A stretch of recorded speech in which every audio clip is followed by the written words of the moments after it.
Hi folks, today I'm going to talk about sleep. We are out here in a park. You can see amazing atmosphere here, but I'm going to talk about the sleep and the dream and becoming dreamless later on. Have you ever thought how much we sleep? Let us say you live 75 years and you sleep 8 hours every day. That means you're spending 25 years in sleeping. So sleep is a very important part of our life and we don't pay much attention to that. So I'm going to talk about that. Now out of that 8 hours, almost 2 hours we spend in dreaming. I'm going to talk about medical part of the sleep in just a minute. But 2 hours we spend 25% in dreaming. So that means out of 25 years, almost 6 to 7 years or 6 to 8 years we spend in just dreaming. So think about it, that's a huge chunk of time that we spend. So we really need to know more about it. So I'm going to talk about it, a little bit of medical science, a little bit of spirituality, a little bit of personal experience, little bit of exploration, and little bit of curiosity about the sleep and what I am practicing, what I am doing. I'm going to share that. We'll talk in just a second. Alright, so sleep.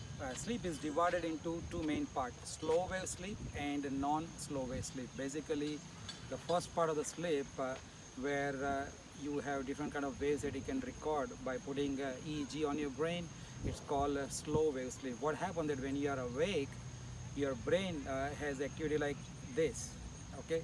That's called beta waves, B-E-T-A, beta waves, okay? Or beta waves, like if you're in America.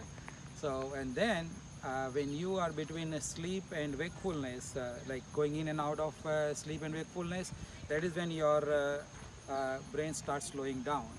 Now, during even the daytime, when you are closing your eyes and relaxing, the brain waves slow down, and that is called alpha waves. So during the daytime when you're awake, you go in and out of alpha and beta waves. But when you start sleep, that is called non-REM, rapid eye movement. Non-REM sleep, that is divided into three stages, stage 1, 2 and 3. So you're awake and then you're going in and out of alpha waves when you relax, and then you go into stage 1 of the non-REM sleep where you basically slow down your brain activity. So like if the beta waves is like this, the alpha wave kind of slows down a little bit, and then from alpha waves, when you enter stage 1 of the sleep, that is where you see some of theta waves, which is even slower waves. Okay, so that's a stage 1, and then the stage 1 is around 10% of your sleep, and then stage 2, that is where you go in the deep sleep, which is almost 50% of your sleep time, where you get very, very slow waves, delta waves. So stage 1, 2 and 3, basically you are slowing down your brain waves, but that is not the time you dream typically. The dreaming time is in the REM, that is a rapid eye movement sleep, REM sleep, and that is where we call it as a paradoxical sleep, because on one end you see you are sleeping but your brain is very active. So if you record the brain waves, the brain waves are all over, and actually during that sleep your eyes are moving very rapidly. That is I call it a rapid eye movement, and your body is actually paralyzed, so you cannot do anything, okay? Because that's God's way of protecting the person sleeping next to you, because you may dream something and you can act it out and you can hurt the other person.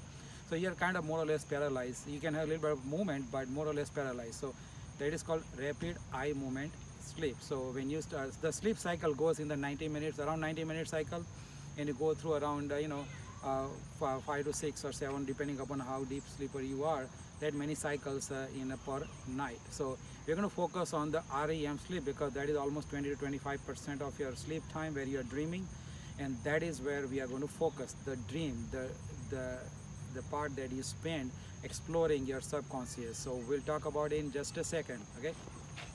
So now we are at the REM sleep where you actually dream.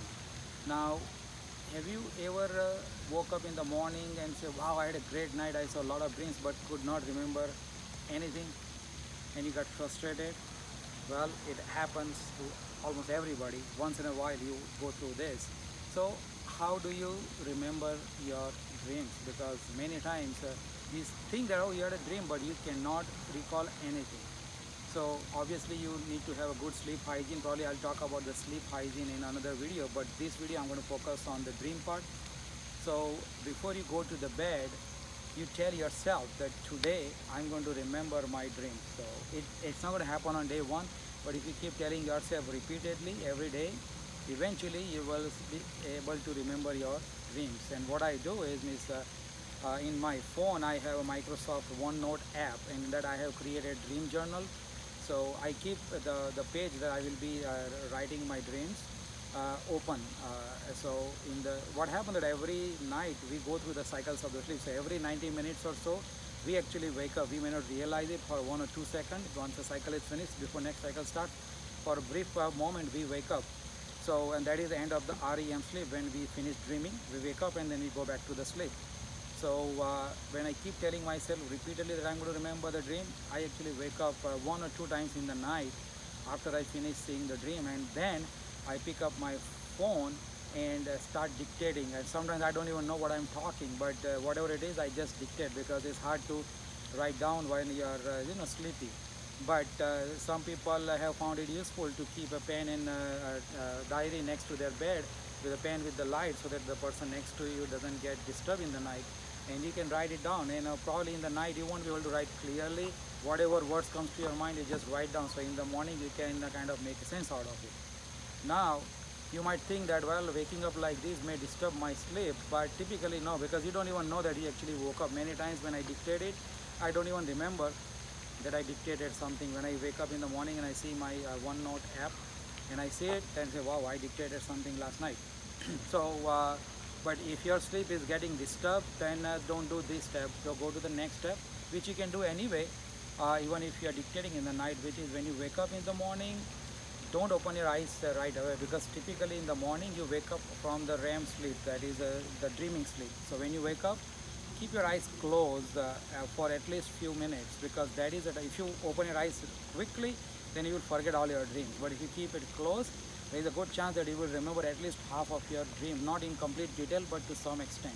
So do that, and as soon as you kind of open your eyes, do the first thing, you start writing down your dreams, whatever you saw, because that will tell you actually what is going on in your subconscious. You might think that you have forgotten something that happened few years ago, but it's still lingering in your mind that you don't know, and it is basically taking toll on your own inner energy.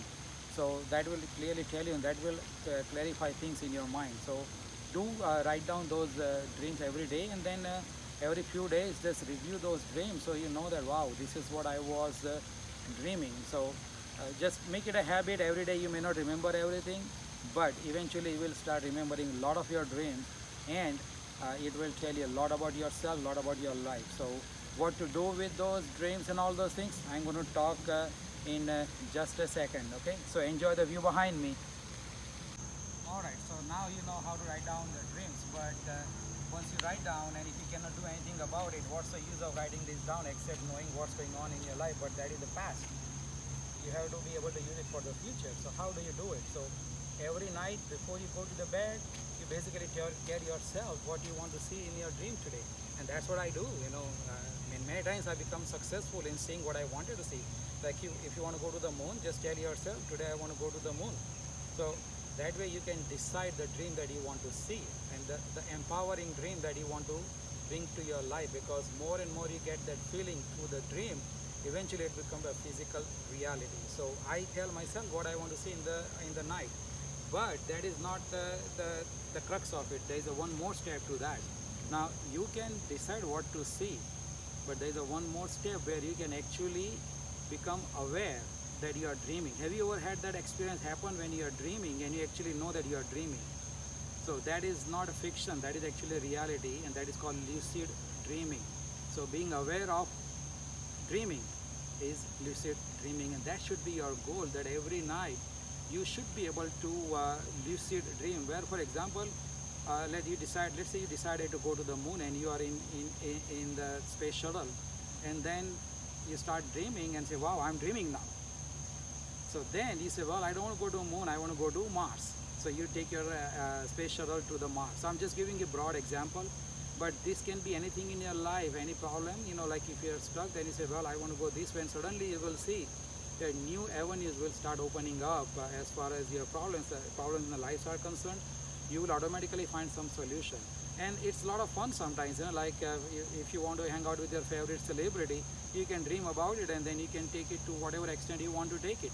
So that is basically you're becoming a director of your own dreams. Okay, but here comes the next big thing about the dreaming, that lucid dreaming has a great value, because what happens that you are actually becoming totally aware of your own dream, and dream don't like somebody watching it. Basically you're watching the dream, right? Because you are becoming aware that, oh yeah, I'm dreaming. So that is what the dreams don't like. So eventually the dreams will start disappearing.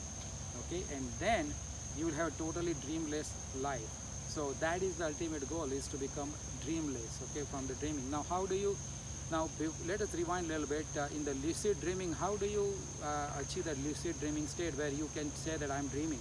Okay, every night before you go to the bed, tell yourself that today I'm not going to, or not only going to decide what I'm going to see, but I'm going to know that I'm dreaming. Okay, and how do you do that? During the daytime, whenever you're doing a normal activity, like today I'm recording the video, I'm telling myself that this is just a dream. Like, in Indian mythology we call Maya, Leela. That's what it is. The whole life is the Maya.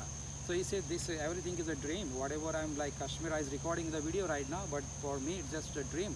So if you keep telling yourself long enough and with that intensity enough, eventually the same habit will carry forward in the sleep also, and then you will be actually lucid dreaming with the same habit that you will be dreaming, and you say, well, I know that I'm dreaming. So once that part is over, you know that the consciousness will kick in, and it is watching the dreaming part.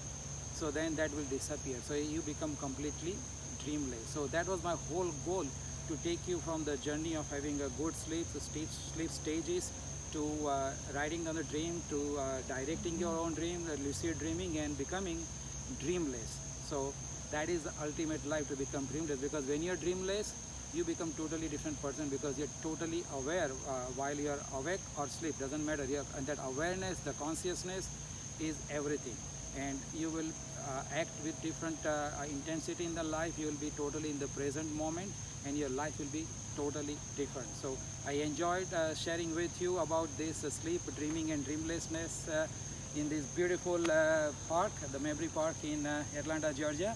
And thanks to Kashmira for recording this video. Okay guys, bye.